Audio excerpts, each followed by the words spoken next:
इधर गैर मान्यता प्राप्त मदरसों के सर्वे पर विवादित बयान देकर मौलाना साजिद रशीदी चौतरफा घिर गए हैं। बीजेपी नेता रशीदी पर एफआईआर दर्ज करने की मांग कर रहे हैं। दरअसल मौलाना साजिद रशीदी ने कहा था कि जो सर्वे का नोटिस लेकर आए उसे 2009 का कानून दिखाए और चप्पल जूतों से उनका स्वागत कीजिए। हालांकि इस बयान पर रशीदी की गिरफ्तारी की मांग उठने लगी है, लेकिन दबी जुबान में समाजवादी पार्टी के नेता इसका समर्थन करते हुए दिखाई दे रहे हैं। और ऐसे में सवाल कई हैं, लेकिन अहम यह है कि क्या चप्पल जूते से मारने के लिए उकसाना क्रिमिनल ऑफेंस की कैटेगरी में नहीं आता? अगर आता है तो रशीदी की गिरफ्तारी अब तक क्यों नहीं हुई? मौलाना साजिद रशीदी ऑल इंडिया इमाम एसोसिएशन के अध्यक्ष, खुद को मुसलमानों का सबसे बड़ा रहनुमा बताने वाले मौलाना अक्सर विवादित बयानों को लेकर चर्चा में रहते हैं। अब यूपी में गैर मान्यता प्राप्त मदरसों का सर्वे शुरू हुआ।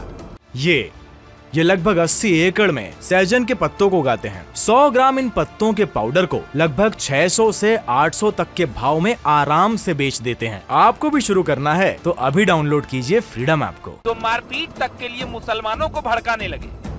मुसलमानों से एक अपील करना चाहता हूं कि इस तरह का नोटिस जो भी लेकर आए उसको 2009 का वो कानून दिखाइए और चप्पल जूतों से उनका स्वागत कीजिए। बहुत सबल कर ये बात कह रहा हूं कि मुसलमान बर्दाश्त बहुत कर रहा है, बहुत बर्दाश्त कर रहा है।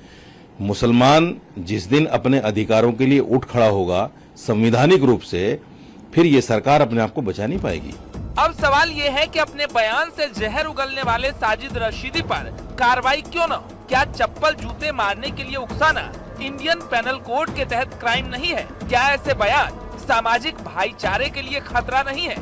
मुसलमानों से एक अपील करना चाहता हूं कि इस तरह का नोटिस जो भी लेकर आए उसको 2009 का वो कानून दिखाइए और चप्पल जूतों से उनका स्वागत कीजिए। ये कोई पहला मामला नहीं है। इससे पहले भी कई दफे मौलाना साजिद रशीदी अपने बयानों से जहर उगल चुके हैं।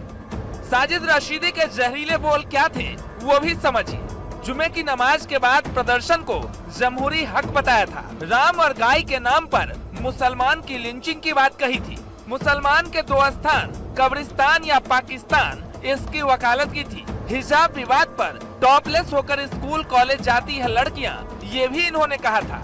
इतना ही नहीं, जब राम मंदिर का फैसला आया था तो साजिद रशीदी ने मंदिर तोड़कर मस्जिद बनाने की बात भी कही थी। साजिद रशीदी के विवादित बयानों की फहरिस्त लंबी है। हालांकि मामले को लेकर बीजेपी का कहना है कि जो भड़काऊ बयान देगा उस पर कानूनी कार्रवाई जरूर होगी। मौलाना साजिद रशीदी सर्वे टीम पर हमले के लिए उकसाने वाले बयान दे रहे हैं। उत्तर प्रदेश में कानून का राज है। उत्तर प्रदेश में कानून को कोई भी हाथ में लेगा तो उसके ऊपर कार्रवाई सुनिश्चित होगी।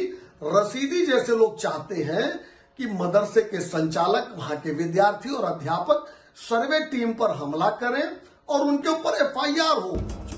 बीजेपी कार्रवाई की बात कह रही है तो दबी जुबान से समाजवादी पार्टी भड़काऊ मौलाना साहब के समर्थन में दिखाई दे रही है। एसपी के सांसद एसटी हसन कहते हैं कि अगर सर्वे की नीयत ठीक नहीं तो मौलाना रशीदी ने जो कहा वो सही।